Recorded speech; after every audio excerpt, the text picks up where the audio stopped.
வணக்கம் நிகிதா. அதாவது சிட்லப்பாக்கம் அடுத்த ஜார்ஜ் காலனியில் அரசு சமூக நலத்துறை சார்பில் செயல்படும் பெண்கள் காப்பகத்தில் கள்ளக்குறிச்சி மாவட்டத்தைச் சேர்ந்த 13 வயது சிறுமி மாணவி கடந்த 5 நாட்களுக்கு முன் 3ஆம் தேதி தங்கி இங்கு சேர்த்து உள்ளனர். இந்த மாணவி குரோம்பேட்டையில் உள்ள ஒரு அரசு பள்ளியில் 8ஆம் வகுப்பு படித்து வருகிறார்.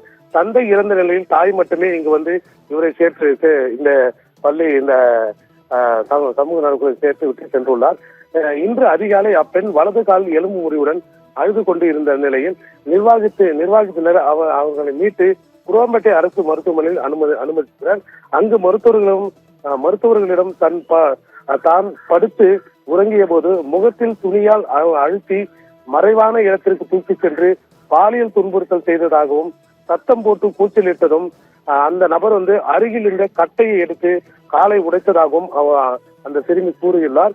இதை அடுத்து மேல் சிகிச்சைக்காக சென்னை அரசு ராஜீவ்காந்தி மருத்துவமனைக்கு அனுப்பி வைக்கப்பட்டுள்ளது.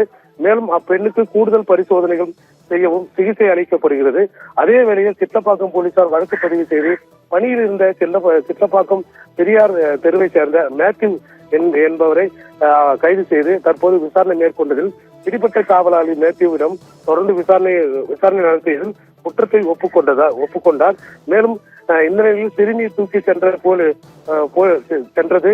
போலீசார் விசாரணையில் தெரிய வந்தது. இதனால் மேத்யூ கைது செய்யப்பட்ட நிலையில் மேத்யூ மீது போக்சோ சட்டம் வழக்கு பதிவு செய்யப்பட்டுள்ளது. மேலும் அவரை நீதிமன்றத்தில் ஆஜர்படுத்தி புழல் சிறையில் அடைக்கவும் திட்டமிட்டு உள்ளது.